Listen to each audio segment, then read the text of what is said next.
Good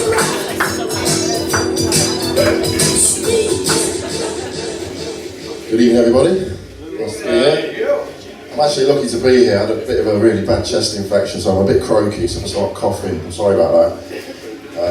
I actually went to the doctor's on Monday morning, and he asked me, "Oh, you look like you got flu there." He says, "Have you been in any contact with the Chinese?" And I went, "Yes." And all of a sudden, these people in biomedical suits appeared around me, lights flashing, biohazard this and that. And then they said to me, "Can you give me the details?" Well, Friday night I was at the Bamboo Palace getting beef and black bean sauce and a few black peppers and rice. That was it, really. And then they kind of walked away disappointed. But anyway, it's been a year and a day since Sammy introduced me to the world of underground poetry, and I'm a changed person. I bought 2 books, like 2 local poets. One is Lydia Townsley, who wrote The English Disease, and the other was Kathy Ray, who wrote the book Your Cleaner Hates You, which was interesting. So the first thing you notice about these books is they're quite catchy titles. So I've been married to my wife since 1992, and if I'm in bed reading something, with a magazine or listening to something, for the last 30 years, she's never asked, "What are you reading?" Never came up.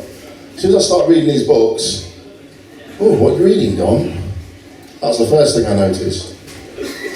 Second thing I noticed about these books is that they teach you to be better human beings. Empathy, vulnerability, humility, kindness, sense of humour.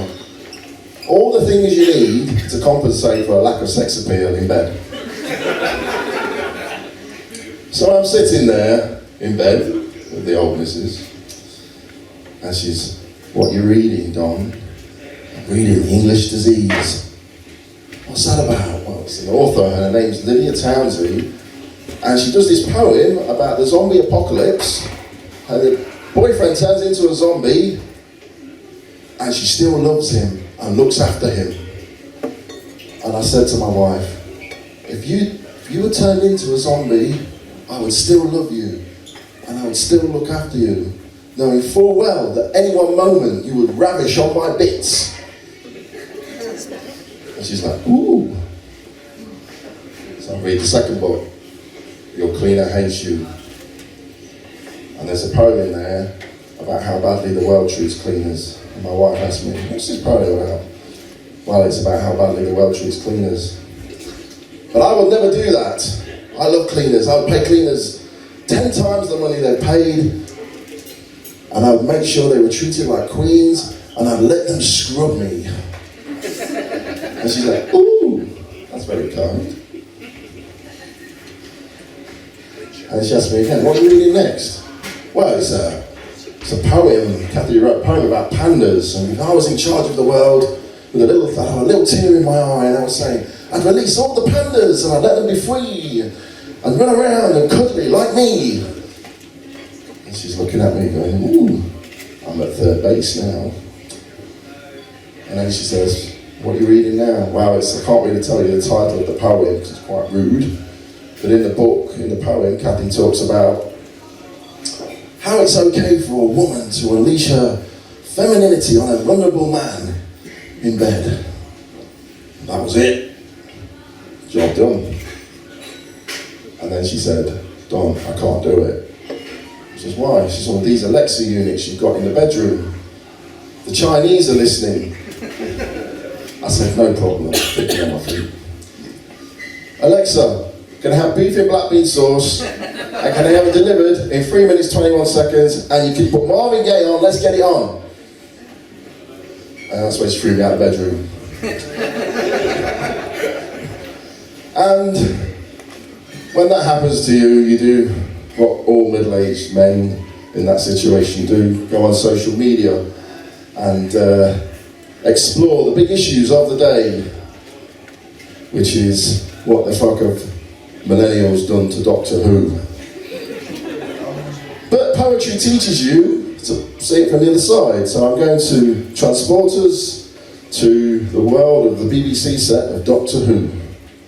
Here we go. No, that's 5-star.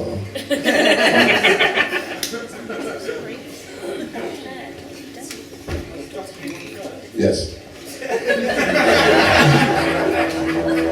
Here we go. We're on the Doctor Who set. Welcome. Okay. Where's that Dalek tourist information board? Oh, there you are. Okay.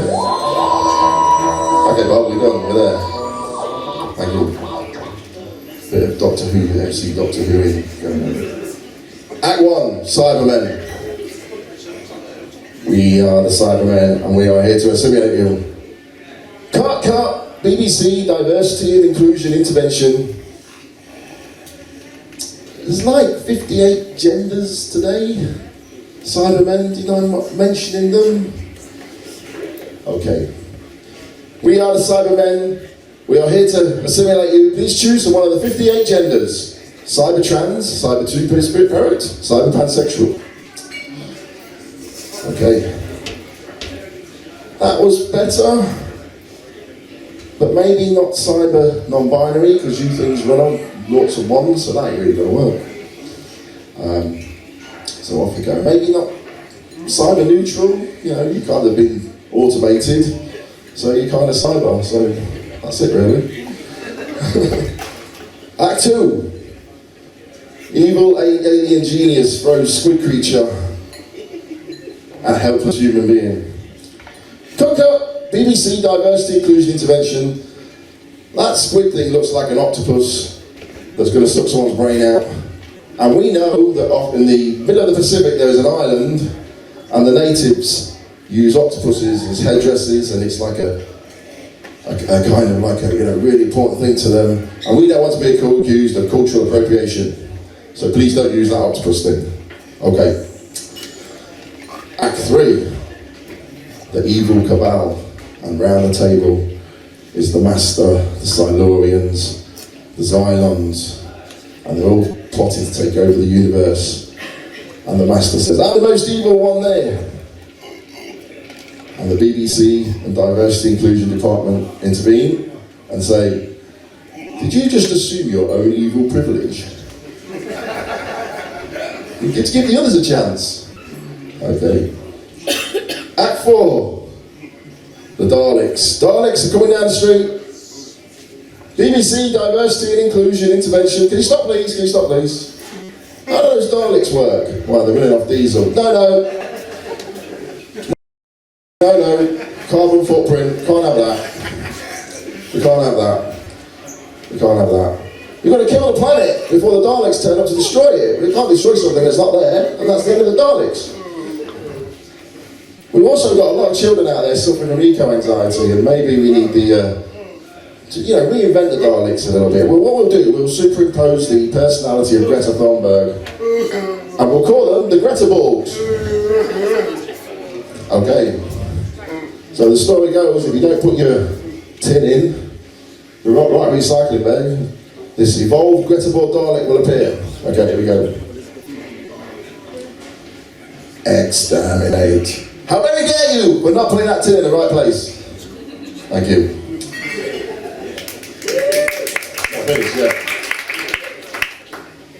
But poetry, it kind of encourages you to express and share your interest in the various arts. And I recently did this at my sister's kids' 5-year-old birthday party, and they put me in charge of pass the parcel. And all the kids, my sister said to me, Dom, you get in charge of the music, okay? I said, well, what do they want to play? I was asking the little kids. Uncle Don, we want Lewis Capaldi and Justin Bieber and Jax Jones. I said, you know that shit. You know that shit. I'm for the 90s, we have some techno. So we're going to play Pass the Parcel, and you're all going to get involved. I said, DJ, first track please.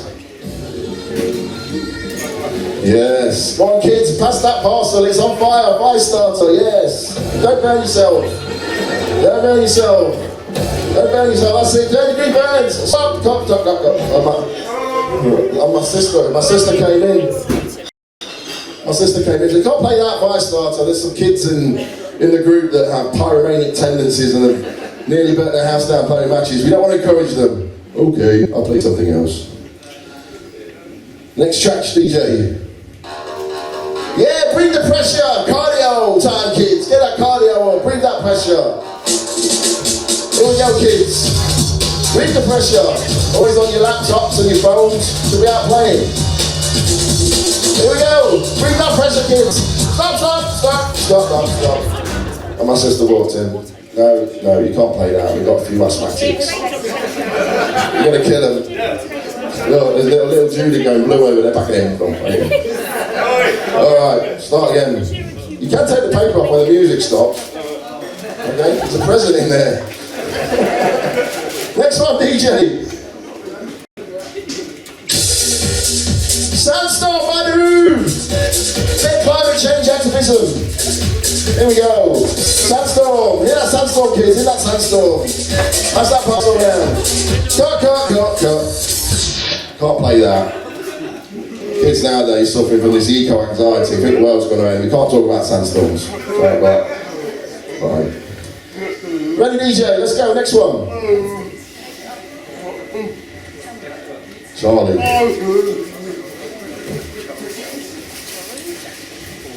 Kids, get yourself some food while I wake them up.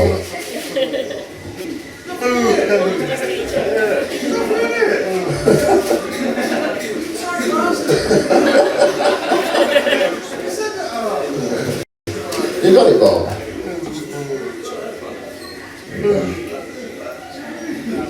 Alright, we'll go. Anyway, sister walked in and said, look, Dom, you're not doing well with this rave music. Why don't you let the kids take charge of the music?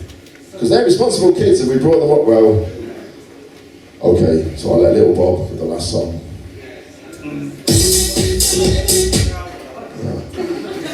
Here he goes. Yeah.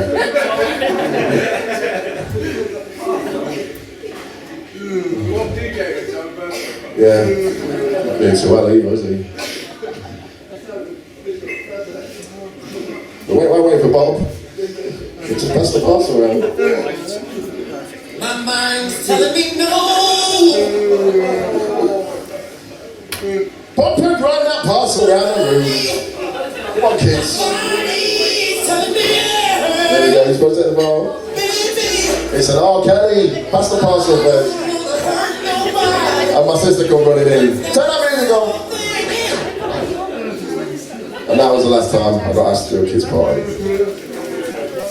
Shocking, shocking. Anyway, for this last bit,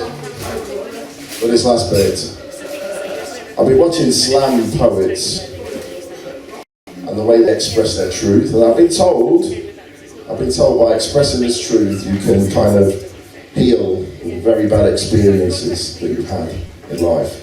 So I'm going to do this now. I need 2 volunteers from the audience, please, to help me. There we go. Here we go, Andrew, you can stand.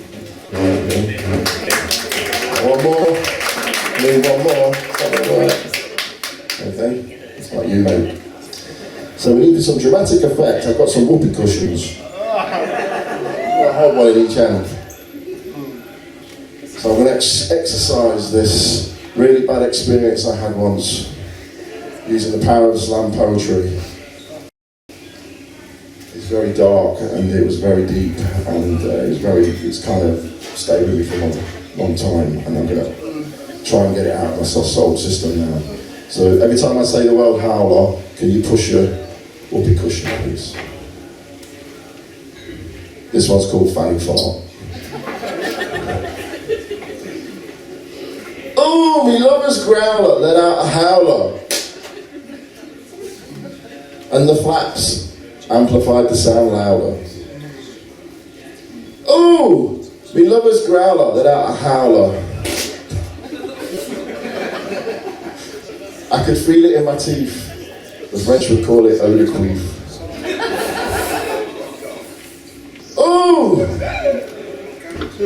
Me lover's growler let out a howler. I feel like a wussy. I won't be spending any more time down in this. No, that's it then, that's what I said. Thank you. There you go, Andrew. That's what chocolates. Thank you. Thank you very much, you good? Thank you. Enjoyed that.